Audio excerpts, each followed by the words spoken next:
Done है। Please sir. तो इस सेशन को मैं शुरू करता हूं। एक बहुत इंपॉर्टेंट एक बात जो हमको समझनी होगी इस सेशन को आगे बढ़ाने से पहले, हमारा जो भी एजुकेशन सिस्टम है या जो भी बचपन से आज तक हमारी कंडीशनिंग हुई है, वो पूरा फोकस सिर्फ एक ही चीज के ऊपर है, वो है कि पैसा कमाओ। सब एग्री करते हैं इस बात से? तो पैसा कमाने पे तो सबका फोकस है, लेकिन कुछ ऐसा है जो इससे बहुत इंपॉर्टेंट है, उस पर किसी का फोकस नहीं है। पैसा कमाने से भी ज्यादा जो इंपॉर्टेंट है वो है कि आपने कितना पैसा बचाया। इंपॉर्टेंट है या नहीं है लॉन्ग टर्म में? सपोजिंगली आपने 50,000 रुपए महीने का कमा तो लिया, लेकिन आपके खर्चे हैं 55,000 रुपए के, क्या करोगे? तो कितना आपने कमाया उससे ज्यादा इंपॉर्टेंट है आपने कितना बचाया। कितना बचाया इससे भी ज्यादा इंपॉर्टेंट है कि जो बचाया उसको किस तरीके से इन्वेस्ट किया। ये कितने लोग समझ पा रहे हैं इस बात को? बट ये हमको कहीं नहीं सिखाया जाता है। स्कूल्स में, कॉलेजेस में, घर पे भी इसकी इतनी बात नहीं होती है कि पैसे को इन्वेस्ट कैसे करना है, स्मार्टली कैसे इन्वेस्ट करना है। क्योंकि अगर आपको स्मार्टली इन्वेस्ट करना आता है और आप मान लो महीने का, मैं बहुत बड़ी बात नहीं करता, 2-3 हज़ार रुपए भी इन्वेस्ट करते रहते हो अभी से, इस एज ग्रुप से, which is around 25 years 30 years, तो आने वाले 20 साल बाद, 30 साल बाद पता है आपके अकाउंट में कितना पैसा हो सकता है अगर स्मार्टली इन्वेस्ट करते हो तो? करोड़ों रुपए हो सकते हैं। तो this topic today is extremely important, चाहे आप मेल हो चाहे फीमेल हो। और जरूरी नहीं है ये उन्हीं लोगों के लिए है जिनकी एज ग्रुप 25 साल है, 30 साल है, 35 साल है, क्योंकि इन बातों को सीखना एक्चुअल में जरूरी है at as young of age as possible. यानी अगर आपकी एज 18-19 साल, 20 साल भी है, जो लोग कैमरे पे देख रहे हैं उनको मैं बोलता हूँ, जो वीडियो में देख रहे हैं, कि अगर आपकी एज 18-19 साल है, 20 साल है, तब भी आपके लिए सेशन बहुत इंपॉर्टेंट है, इनफैक्ट ज्यादा इंपॉर्टेंट है। और मेरे को आइडिया कहाँ से आया ये सेशन करने का? मेरे एक फ्रेंड है, मेरी वैसे उनसे बातचीत हो रही, उन्होंने मेरे से पूछा कि यार मेरे पास में कुछ फंड पड़ा हुआ है, मुझे क्या करना चाहिए, उसको कहाँ इन्वेस्ट करना चाहिए, कुछ आइडियाज हैं आपके पास? नहीं, उन्होंने मुझसे पूछा, आप क्यों बीच में टांग अड़ा रहे हैं? सीधा ही म्यूचुअल फंड है। तो उन्होंने मेरे से पूछा, तो मैंने ये नहीं कहा जो इन्होंने कहा, मैंने सबसे पहले उनसे ये पूछा, मैंने कहा आपने क्या किया हुआ इस पैसे का और कितना पैसा आपने जोड़ा हुआ है? तो उन्होंने बताया मेरे अकाउंट में अराउंड 4-5 लाख रुपए पड़ा हुआ है। मैंने कहा अकाउंट में मतलब? कहते सेविंग्स अकाउंट में। And it's a huge blunder. और आप में से भी बहुत सारे लोगों के अकाउंट में पैसा पड़ा हुआ, कितने ऐसे हैं यहां पर? सेविंग अकाउंट में इंटरेस्ट कितना है पता है? 3%, 3.5%। इन्फ्लेशन कितनी है? इन्फ्लेशन पता है ना हम सबको क्या है? मान लो आज हम पेट्रोल खरीदते हैं, कितने का है पेट्रोल? कितने रुपए लीटर है? 73। ये आज से 20 साल पहले कितने का था? 20-25 रुपए का। तो 25 रुपए से बढ़ करके आज कहां हो गया है? 73 पे पहुंच गया, तो ऑलमोस्ट 3 गुना बढ़ गया है। तो अगर वो पैसा आपके सेविंग अकाउंट में पड़ा होता तो क्या वो 3 गुना बढ़ जाता? तो आप लॉस में हो। समझ गए? इन्फ्लेशन का जो रेट है अप्रॉक्सीमेटली आप कह सकते हो 6% के आसपास मान लेते हैं, वो वेरी करता रहता है। बट अगर 6% इन्फ्लेशन है और 3% आप अर्न कर रहे हो उस पैसे पे, तो आप कमा नहीं रहे हो, आप गंवा रहे हो, क्योंकि उस पैसे की वैल्यू कम होती चली जा रही है और आप खुश हो रहे हो कि मैं पैसा जोड़ रहा हूं। आप जोड़ नहीं रहे हो, आप बेवकूफी कर रहे हो। तो इस तरह की कुछ चीजें हैं जो हमको सीखनी बहुत जरूरी है। और जैसे मैंने उनको ये बात बोली तो it was a surprise for him. मैंने कहा ये पैसा सेविंग्स में क्यों पड़ा है, इसकी एफडी क्यों नहीं कराई? क्योंकि एफडी में एटलीस्ट 7% इंटरेस्ट है। कहता मैंने कभी सोचा ही नहीं ऐसे, मेरे को किसी ने बताया ही नहीं इसके बारे में, कभी सिखाया ही नहीं। और ये कोई छोटी प्रॉब्लम नहीं, बहुत बड़ी प्रॉब्लम है। मैंने कुछ कैलकुलेशंस करी, फिर उनको मैंने बताया, मैंने कहा अगर सिर्फ इतना सा स्टेप हमने उठा लिया ना, इतना सा जो कुछ भी नहीं है, कुछ घंटे का है, कि जो सेविंग में पड़ा है उसकी एफडी करानी है। एफडी भी अलग अलग ड्यूरेशन की करा दी। कुछ जो हमको पता है कि अभी इमीडिएटली काम नहीं आना है, उसकी मान लो 3 साल की करा दी। कुछ लगता है इमीडिएटली काम आना है तो 6 महीने की एफडी करा दी।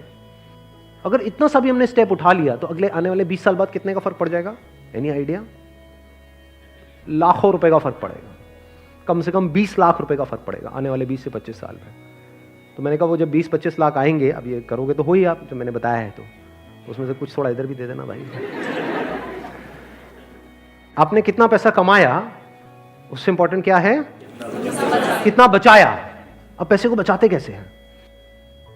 पैसे को बचाना मतलब हम क्या समझते हैं? खर्चे कम करो, बस ये तो हमको समझ आता है कि सब्जी वाले से लड़ते रहो, रिक्शे वाला 10 रुपए नहीं भैया 8 रुपए ही दूंगी मैं, तो बचा लो 2 रुपए। इसकी मैं बात नहीं कर रहा हूं, मैं बात कर रहा हूं थोड़ी बड़ी गेम की, जहां पे हम कुछ बेवकूफ़ों वाले स्टेप्स उठाते हैं और अपना करोड़ों का नुकसान कर बैठते हैं। मैं 2-3 रुपए की, 5 रुपए की बात नहीं कर रहा हूं। जो आज देखने में हजारों लग रहे हैं वो आने वाले टाइम की करोड़ों हैं। याद रखना मेरी इस बात को। हजारों लाखों बन जाते हैं कुछ साल बाद और लाखों करोड़ों बन जाते हैं कुछ साल बाद, अगर हमने स्मार्टली इन्वेस्ट किया तो। अब बताता हूं आपको एक बहुत बड़ी गलती जो हम सब कर रहे हैं। आप में से कितनों ने इंश्योरेंस कराई हुई है? कौन सी इंश्योरेंस कराई हुई है?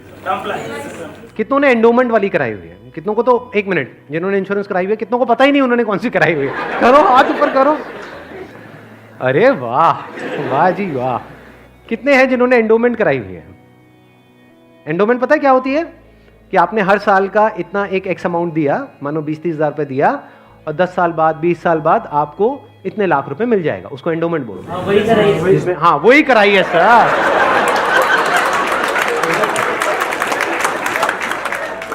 क्या सर एंडोमेंट पेंडोमेंट बोलते हैं? सीधी बात करो ना। इंश्योरेंस का मतलब लोग यही समझते हैं इंडिया में कि हर साल का इतना पैसा जाना है, इतना प्रीमियम जाएगा, 20,000, 30,000, 40,000, और 20 साल बाद आपको इतने लाख रुपए मिल जाएगा। मान लो 20 लाख रुपए मिल जाएगा, जो सुनने में बड़ा अट्रैक्टिव लगता है। बेवकूफों वाला स्टेप है ये। कितनों ने टर्म इंश्योरेंस कराई हुई है? हार्डली 3 या 4 या 5 लोग। कमाल जी कमाल। देख लो कितना बड़ा ब्लंडर है ये अभी आप सपने में भी नहीं सोच सकते।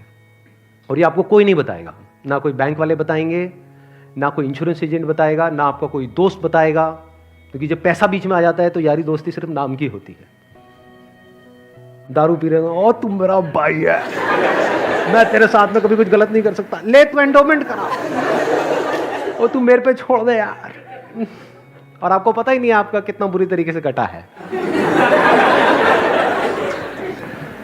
तो अब ध्यान से समझना, ये जो टर्म इंश्योरेंस है ये आपको कराने के लिए कोई नहीं बोलेगा। क्यों? क्योंकि इसमें जो इंश्योरेंस एजेंट है उसको पैसा ना के बराबर मिलेगा। जो एंडोमेंट प्लान्स होते हैं, जो यूलिप्स होते हैं, उसमें उनको अच्छा खासा कमीशन मिलता है, कुछ केसेस में 30% तक भी मिलता है। अगर आपने मानो 20,000 की इंश्योरेंस कराई तो 30% कट गया आपका। आपका कट नहीं गया है, पैसा आपका कट गया है। 6,000 रुपए गया। अगर 6,000 रुपए वैसे कहीं पे खो जाते हैं या नहीं मिलते हैं या कोई लेकर के आपसे भाग जाता है, कितने दिन तक टेंशन रहती है? मजे की बात क्या है, आपको पता ही नहीं है कि आपके साथ क्या हुआ है। ये जो टर्म इंश्योरेंस होती है इसमें ना के बराबर कटता है। इसमें बस एक पॉइंट होता है जिसको सुनते ही आप लोगों को झटका लगेगा, जिनका कन्वेंशनल माइंडसेट है। टर्म इंश्योरेंस क्या होती है कि आप इतना पैसा देते रहो, मानो आपने 10 साल दिया, 20 साल दिया, 30 साल दिया, 30 साल बाद आपको 1 रुपए भी वापस नहीं आएगा। ओ सर, ये क्या सर, वापस नहीं आएगा तो फायदा क्या है? इंश्योरेंस किस लिए होती है? किस लिए होती है? कि कल को आपको कुछ हो जाए।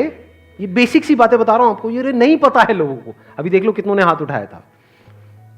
बेसिक सी बात समझो, इंश्योरेंस का जो मतलब होता है वो होता है कि अगर आपको कुछ हो गया तो आपकी फैमिली को इतना पैसा मिल जाए कि उनको टेंशन ना हो। मान लो आप अर्निंग मेंबर हो फैमिली में, आप महीने का मान लो 30,000 कमा रहे हो, 40,000 कमा रहे हो, तो इंश्योरेंस का मतलब क्या है कि अगर आपको कुछ हो जाए तो आपकी फैमिली को इतना पैसा मिलना चाहिए कि उनके पास 40-50 हज़ार रुपये आता रहे।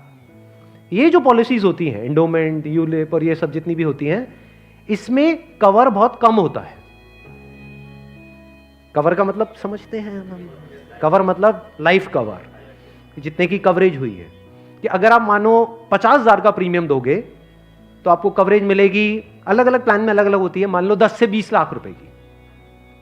मान लो अगर आपको 20 लाख रुपए मिल भी गया आपकी फैमिली को आपके जाने के बाद में, अगर आप साल का 50,000 दे रहे हो तो इसका मतलब अच्छा खासा कमा रहे हो, मान लो लाख रुपए महीने का कमा रहे हो, तो क्या उस 20 लाख रुपए में आपकी सारी जो भी फैमिली की प्रॉब्लम्स है वो सारी सॉल्व हो जाएगी?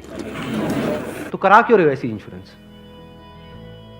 बस लालच, कितने साल बाद इतना पैसा मिलेगा?